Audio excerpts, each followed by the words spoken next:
Ito lang ang trabaho namin. Pasakay-sakay, may 3,000 sa isang araw. Ito yung isang petsayan namin. Meron ng patatas sa loob. Pagkaani ng petsay, saka palang maaani ang patatas. Petsayan namin. Ayan. Ayan, petsayan lahat yan. Eto. Etong katabi niya, silihan naman namin. Ayan. Puro silihan.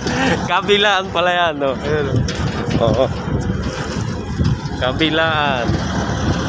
Silihan. Okay. Ito, silihan. Ayan. Hanggang dyan lang. Dito lang. Maliit lang yung silihan din namin. Hindi na namin kayang suportahan, kaya may taga-harvest na. So, hanggang dito. Ayan yung pampatubig nila. Hey!